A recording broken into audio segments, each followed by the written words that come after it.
കോതമംഗലം രൂപതയുടെ കീഴിൽ പ്രവർത്തിക്കുന്ന ഉന്നത വിദ്യാഭ്യാസ സ്ഥാപനം Vishwajyothi engineering college Vazhakulam. Silver ജൂബിലിയുടെ നിറവിൽ അക്കാദമിക് മികവിന്റെ 25 വർഷങ്ങൾ പിന്നിടുന്ന വിശ്വജ്യോതിയോടൊപ്പം നിങ്ങളുടെ ഭാവി സുരക്ഷിതമാക്കൂ. അഭിനയ കുലപതി മോഹൻലാലിന്റെ 66ാം ജന്മദിനം ആഘോഷമാക്കി മൂവാറ്റുപുഴയിലെ ആരാധകർ. മലയാളി മനസ്സുകളിൽ അനുഭൂതികളുടെ വസന്തം തീർക്കുന്ന പ്രിയ ലാലേട്ടന്റെ ജന്മദിനം മധുരം പങ്കുവച്ചാണ് മൂവാറ്റുപുഴയിലെ ആരാധകർ ആഘോഷമാക്കിയത്.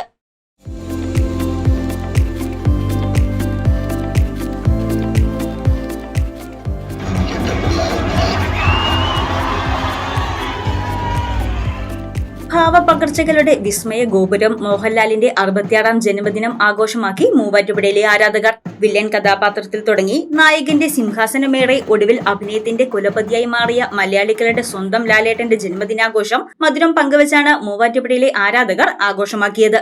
മൂവാറ്റുപുഴ ഐസക് മരിയ തിയേറ്ററിൽ ഒരുക്കിയ ജന്മദിനാഘോഷം മൂവാറ്റുപുഴ നഗരസഭാ ചെയർപേഴ്സൺ ജോയ്സ് മേരി ആന്റണി ഉദ്ഘാടനം ചെയ്തു.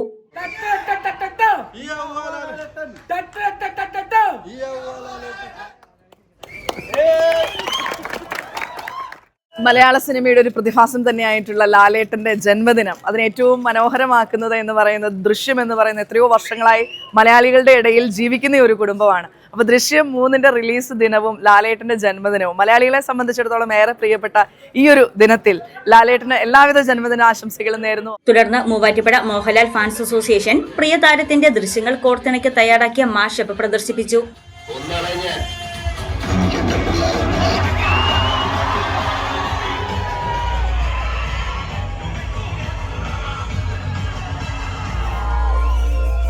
മലയാളി മനസ്സുകളിൽ അനുഭൂതികളുടെ വസന്തം തീർത്ത് അതിവൈകാരികതയെയും നാടകീയതയെയും കൈപ്പാടകലെ നിർത്തിയുള്ള സ്വാഭാവികാഭിനയം പ്രേക്ഷകരെന്നും നെഞ്ചേറ്റുന്നു.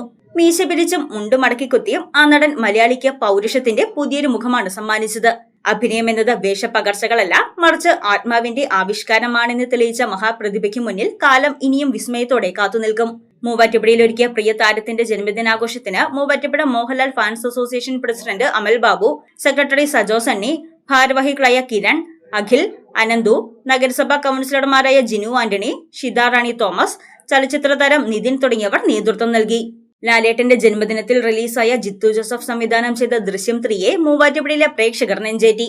നാസിക് ഡോളിന്റെ അകമ്പടിയോടെയാണ് മൂവാറ്റുപുഴയിലെ ആരാധകർ ചിത്രത്തെ വരവേറ്റത്. മികച്ച പ്രതികരണമാണ് ചിത്രത്തിന് മൂവാറ്റുപുഴയിൽ ലഭിച്ചത്. News desk Muvattupuzha news. എന്റെ കാഴ്ചയ്ക്ക് ചില ബുദ്ധിമുട്ടുകൾ അനുഭവപ്പെടാൻ തുടങ്ങിയത് ഈയിടെയാ. ആദ്യം ടെൻഷനായി. മകളാ പറഞ്ഞത് അഹല്യയിൽ പോകാൻ. അഹല്യയ്ക്ക് 30 വർഷത്തെ പാരമ്പര്യവും വിശ്വസ്തതയുമുണ്ട്. അഹല്യയിലെ വിദഗ്ധരായ ഡോക്ടർമാരുടെ ചികിത്സ കൊണ്ട് എനിക്ക് എന്റെ കാഴ്ചശക്തി പൂർണ്ണമായും തിരിച്ചു കിട്ടി. ഇപ്പൊ എനിക്ക് ഈസിയായി വായിക്കാം. നേത്ര സംരക്ഷണത്തിന് നമ്മുടെ Ahalya. Ahalya foundation eye hospital, കേരളത്തിൽ എല്ലായിടത്തും.